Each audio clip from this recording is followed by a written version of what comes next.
Hi, friends. Welcome again to our vlog on Beyond the Clouds, Edge to Edge Transformation. I'm Shankar Hemadi of Blue Horizons, where new technologies meet vertical markets. And with me is an amazing person I got to know on a hike, Pramod Gosavi. Pramod, tell us a little bit about yourself. Tell us what you do and what are your hobbies and stuff like that. Yeah, sure. So happy to be here. Thanks for inviting me. So professionally, my current role is I'm a venture capitalist at a seed stage fund called Levento Capital, and I invest mostly in enterprise software, mainly infrastructure, products like cybersecurity, fintech, developer tools, and cloud infrastructure. Personally, as Shankar mentioned, I like to hike a lot, and that's how I met Shankar. I also like to bike. I need to start biking again. And a few years back, I had an injury, so I sort of stepped back. But love both biking, hiking, being outdoors, like the weather in California, and then the beauty here is just amazing. The landscape, you have a lot of hills and mountains, so you can literally, do something every day. So happy to be here and happy to take advantage of this. So, Pramod, tell us about what's happening in the industry as an entrepreneur, as well as now a venture capitalist. You get to meet with a lot of people, a lot of new ideas, and all that. What's happening in terms of technology? It looks like a huge disruption is occurring as we speak. Yeah, so several things have changed in the last 10, 15 years. So when I was working in startups about 10 years ago, things were very different. So two or three things have changed. One is, there's the access to venture capital. Now there's just abundant access to venture capital at every stage. Previously it used to be very hard to sort of get early stage venture capital, like a few $1 million, like a Series A. But now there's a lot of funds who are ready to even fund, without any sort of traction. Overall, that's good because venture capitalists are taking sort of risks. They're providing more opportunities for entrepreneurs to make it. So that's one change. The second change is obviously what has happened with cloud. Cloud has significantly reduced uh, the the cost of experimentation actually. So previously, just to get started, you had to go buy a server storage from HP, MC. You're looking at spending like $1 million out of the gate. Now, you can just start on a cloud with absolutely nothing, and then you can scale as you go. It's also very efficient operationally because initially you can just spend your resources on what is critical, which is sort of business logic and application, and you don't have to hire any sort of IT ops people. So that's another change. And then last few years, I think this has been going on for some time. It's just the whole sort of AI wave. So I see them as like sort of two waves. So one wave that was between 2015 to 2020, and then now 2021 and beyond, which is sort of this generative AI wave. Previously, a lot of focus was on like sort of image recognition with a lot of the autonomous driving. There's also anomaly detection and all of those use cases. So they were focused mainly on sort of back office, operational, trying to do things more efficiently. And now the next wave that we see is more sort of generative, where you can generate some content, you can generate code, you can get access to like knowledge that previously that you had no access to.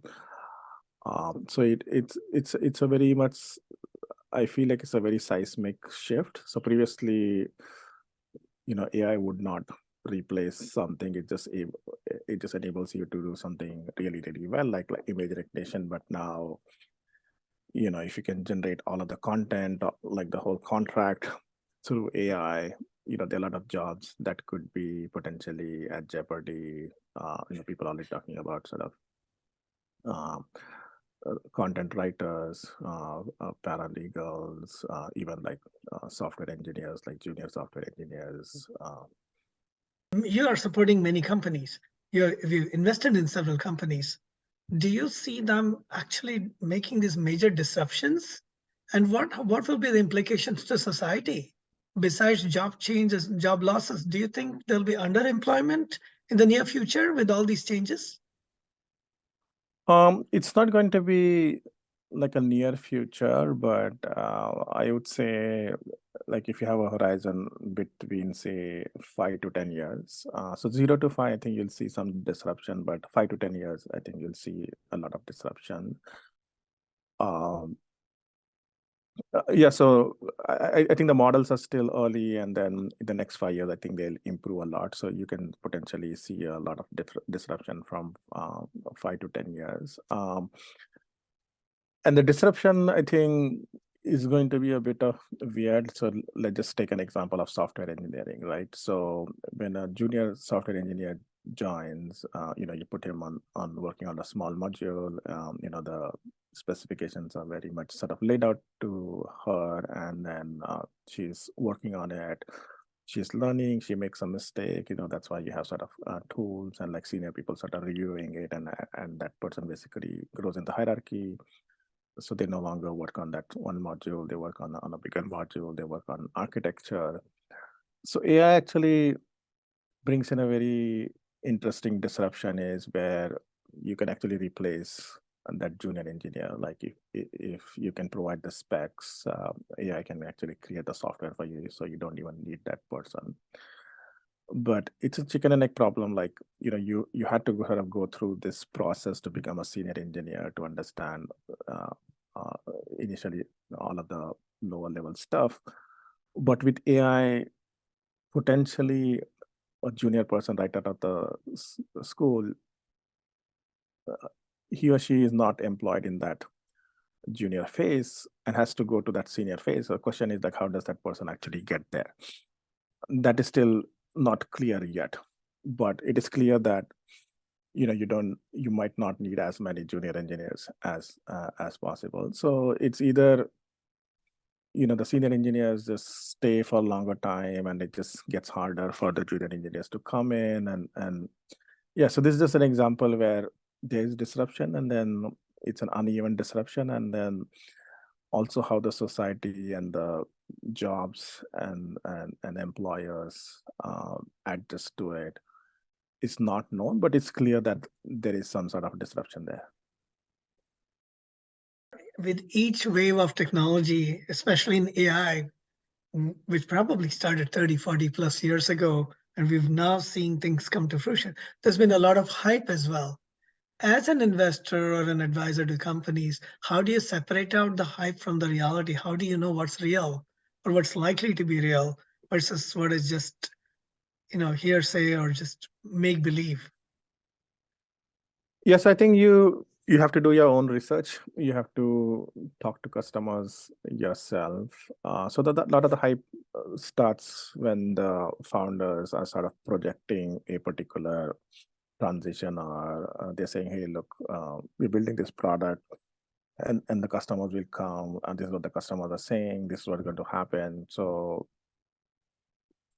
if you look at hype that basically doesn't pan out and dies, is they project a path, a view of the customers, and that doesn't pan out, right? So just to give an example, like there are a couple of these apps, AI first apps, that are making a proposition that they're going to replace some of the incumbent tools like Microsoft PowerPoint and others.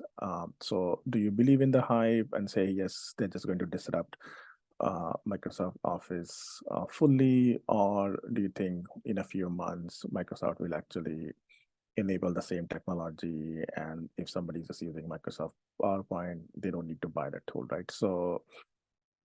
So then you have to separate the hype from the reality, and the reality is always in between, where the new tools can move fast. They're just reducing the cost of generating content, they can start in a different segment who doesn't use PowerPoint. They can start in a use case where PowerPoint is not very good. And eventually it either gets acquired or sort of coexist with a PowerPoint, or it actually totally becomes something new and different of its own. Like, for example, like Canva was something similar like 10, 12 years ago. It has like about 100, 120 million users right now. It just carved a totally different niche in itself, mainly because it's targeting the creators who are actually like ignored by the existing tools. So if any of these new tools sort of start addressing the growing segment, then it can actually become uh, a category on its own. It must be exciting to be an investor at this time. And I know you've been an entrepreneur too before. Did you work on these kinds of technologies before as you got into it? And how has the work environment and innovation shifted since the time you were in operating roles? Yeah, so I worked on more sort of infrastructure system companies. So a lot of those, they were limited by the laws of physics and what you can do there. You're trying to extract everything out of those atoms. Right now, the shift is basically it's like, how much imagination, how much vision, and how much ambition you have, because like with this AI and the fact that cloud is so cheap, you just have to be ambitious enough. You need to have like a really bold and broad ambition, and you need to sort of execute towards it. So as an entrepreneur, I think it's a very exciting time. The the cost of failure is low, like cost of experimentation is low. At the same time, as I mentioned, the venture capital is in abundance. But at the same time, the other side of the problem is because it's very cheap to start a company, and it's cheap to get venture capital. There's too much competition, so you see a lot of crowding, like every single thing. Like a lot of times, you even if you're the first in the category, you come up with an idea, you raise venture capital, people come to know about it. There's a bunch of other people sort of start in that same area, so the competition has gone a lot. So the scaling actually becomes very, very difficult. Like, how do you actually cut the noise? And we are seeing that problem actually in some of the segments that we operate, like cybersecurity or developer tools or fintech.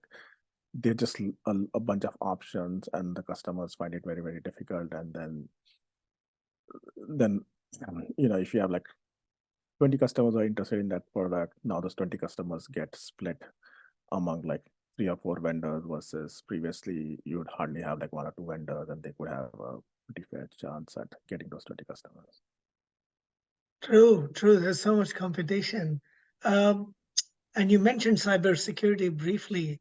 With the proliferation of so many technologies, like say in an industry like the banking or military aerospace, there must be a lot of concern about safety, security. Do you think that will be well addressed, or is it already being well addressed, given that the cloud is opening up so much from IoT devices all the way to hardware, software, everything? Yeah, so I don't think the cybersecurity problem actually gets resolved. Actually, the cybersecurity problem probably gets more and more complicated and bigger. Mainly, I think because with IoT and like digitization, our surface area is increasing actually. So uh, you know, we had like 1 or 2 devices per person. Now we have like 10, 15 devices per person. We also doing a lot of stuff online. So, and then we also using a lot of different tools and different apps. Like, a traditional enterprise would probably use like 5 to 10 apps before. Now they use like hundreds of different apps, like a point tool, like one app for every point functionality. So it's just a matter of 1 or 2 of these vendors sort of messing it up, right? And then it just opens opens the door to your data, and then you have a breach. Yeah, so So having more companies, more startups, more data, more devices actually is not good from a cybersecurity point of view. You mentioned like people have increased from 1 or 2 devices. I always think of these as my devices, a phone, a laptop. Uh, but what are the 10, 15 devices that you see commonly that people have? And how has it Uh, changed people's y- lives? yeah, so the digital watch is another one that has become very popular with Apple Watch. So like a lot of people here, at least in Bay Area, they have the digital watch. Then a lot of them, until a few years back, had like this smart speaker, like an Alexa or a Google speaker. Some of them still have it. So that's another device. A lot of them now have sort of smart appliances like oven and others who are sort of Wi-Fi enabled. Then your thermostat actually, which used to be like a dumb device, all of them are sort of Wi-Fi, and you can control wherever you are. Like if you're traveling, you can reduce the heat of your house from anywhere. And then the other thing that I'm a big fan of, and I love is the smart lock. So previously you had like a key, and you had to, if you lose the key, you have to get a blacksmith and everything. And now we have this smart lock that we can just use our smartphone to unlock this thing, or you can use a keyboard. So that's amazing. So those are some of the devices that you see at home. Obviously, like on the TV also, you had sort of basic cable, and now you have a lot of these apps. You have apps like Peloton and others where you can actually take some classes. That bike is basically wired to the app, so that also becomes sort of a IoT device. Now it's sort of connected to the internet. You literally reminded me how many devices we have at home and at work, and just take it for granted already. Uh, Now, you and I are right now talking on Zoom on a flat screen. How soon do you think that these kinds of meetings will become immersive experiences, not only for the speakers, but even for the participants? And what will it look like in the near or distant future? Yeah, so the metaverse was like the big dream, and Facebook is sort of still pushing it, right? So like this kind of conversation, if you did in metaverse, like we would actually have like a fireside chat where we would actually sit next to a fire, like a nice burning fire, on a sofa, and then we'd have some people sort of watching us, right? So that's sort of a immersive, sort of a real life experience, metaverse and the AR VR actually provides. Yeah, I think we will get there, but I think it's sort of the adoption has been slow. Yeah, I'm actually very excited, like with those kind of immersive experience. So like like we go hiking and everything. Like think of us sort of just doing a hike in a new sort of a trail that you've been always wanting to try out, so you can see what the trail looks like and everything. Yeah, so I'm very excited about that. And then sometimes when I go biking in the gym, like they have this immersive experience where it feels like you're actually biking on the Tour de France, or you're biking through the countryside. So that's actually much better, because you feel like you're actually biking there and not just on a stationary bike in a boring gym. Well, thanks. I'm waiting for some of these things. I already appreciate what you're saying. There are apps that'll help you navigate, but they could even help you get immersed and not feel stuck in the gym, but be in some kind of an immersive experience. That'll be exciting. It'll make me go to the gym more often. Do you see that? What kind of investing are you doing?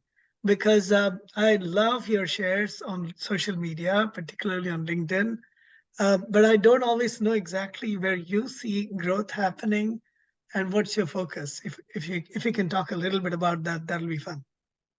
Yeah, so we focus on early stage, like pre-seed and seed. So we get a lot of exposure with like sort of the new teams that are coming up, and you always see sort of waves of companies getting funded, and we have to sort of look at them. So right now, there's a huge wave of sort of the generative AI companies, and they they tend to be all the way from like apps to infrastructure to dev tools.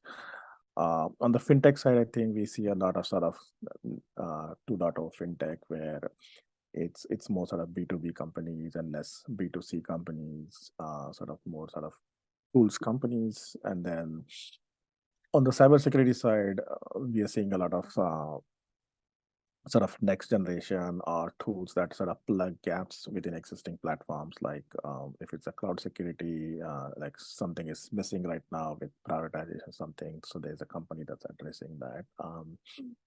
Yeah. So yes, I think post 2020 to 2021, when there was sort of a massive influx of funding, I think last year it was a bit of a normalization. This year, I think it's a bit of a slowdown, but that gives us a lot more time to talk to the founders, engage with them, understand the business well, understand the founder very well, and then that always leads to like a very healthy partnership.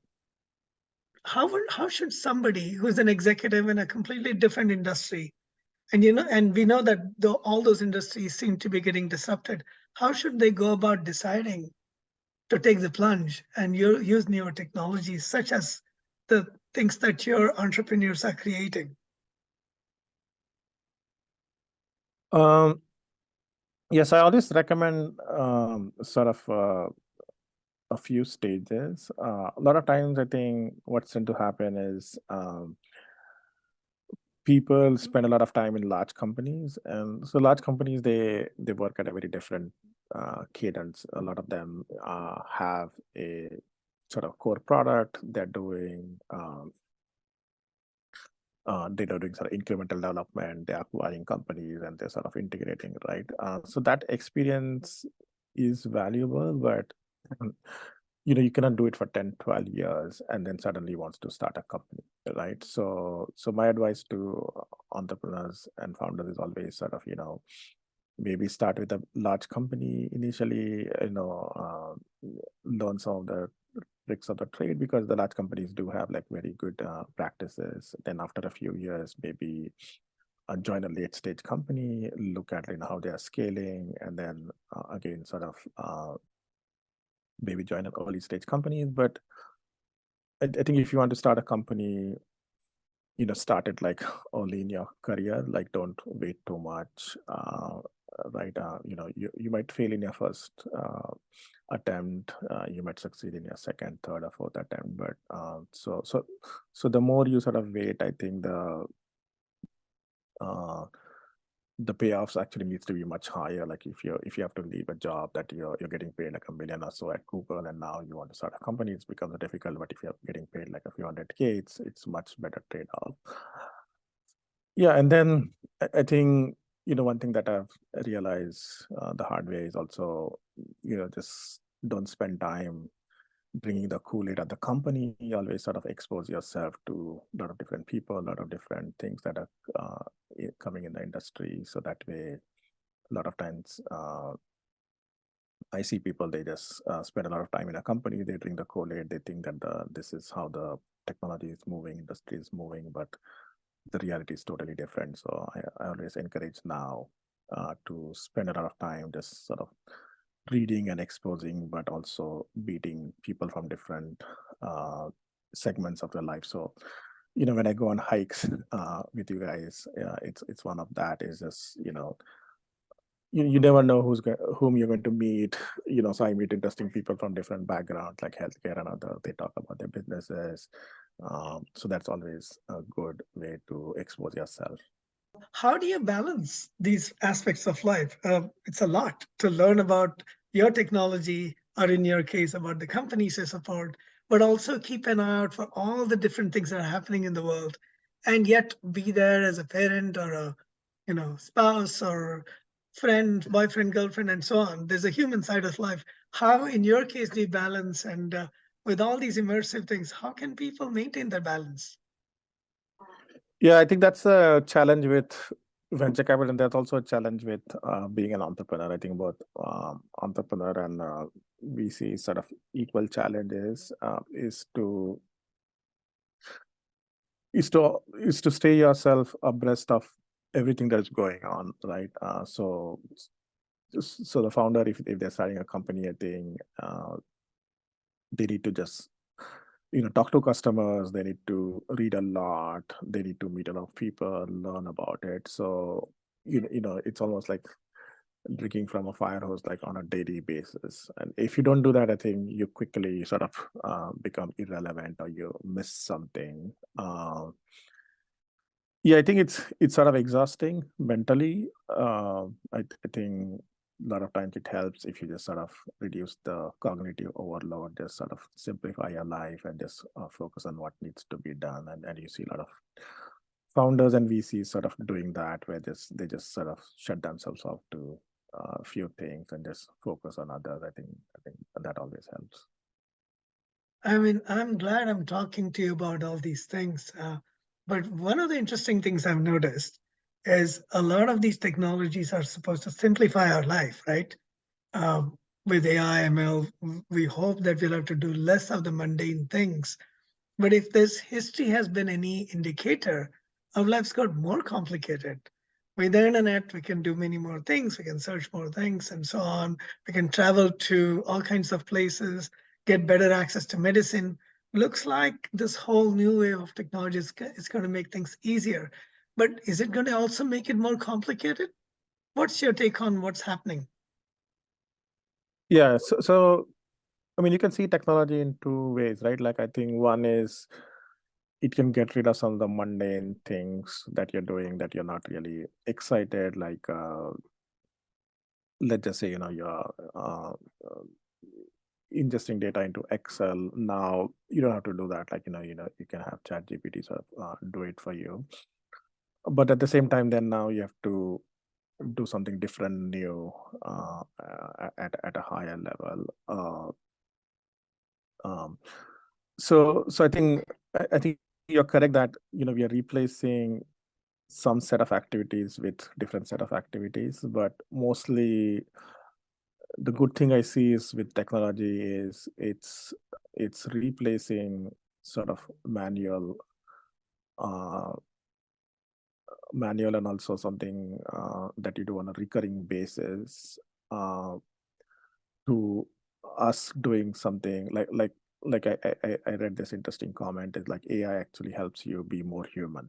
So what that means is basically, what is it to be human is just like you are smart and you like if you're told to do the same thing again and again on a daily basis, a machine can do it or like an animal can do it, right? But as a human, you're smart, you want to do something interesting, so technology basically enables to do that. But again, I think that is also one of the side effect of technology is that if you don't move up the chain, like then you're going to get replaced, right? So like for example, if you if you're a paralegal right now, like let's take an example, you were doing everything manually. Now you can use ChatGPT to generate a lot of the letters and the content. If you just stay with that, maybe the firm had 5 paralegals and now they reduce it down to 2 and you're one of them. But guess what, later on they might be 0, right? So do you just say my life has improved, I'm happy with whatever salary I get, or do I do something different? So what do I do different in this case is like move from being paralegal to being a lawyer. And even with that lawyer, I think there's contract law, which is sort of can get replaced, and then there's sort of litigation lawyer where you're sort of handling unique cases. Can AI handle litigation law? Probably not right now. So again, I think if you want to sort of stay relevant, you have to sort of grow up the food chain and get into more and more sort of complicated things to survive. There are many of us who, although we are in the world of technology, are also into real life immersive experiences. In your case, that's hiking, traveling, meeting new people. Are there technologies today that can help do that more efficiently, more effectively? And do you see it as a growing trend? Um, I think if the sort of this whole metaverse, AR, VR sort of grow up, I think you will see more of it.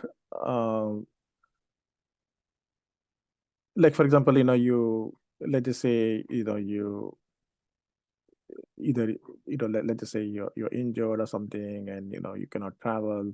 So this is a very good example where you could actually literally have like a fully immersive experience. Like, you can see yourself walking in the streets of Paris, Rome, all of that. I think we'll eventually get there.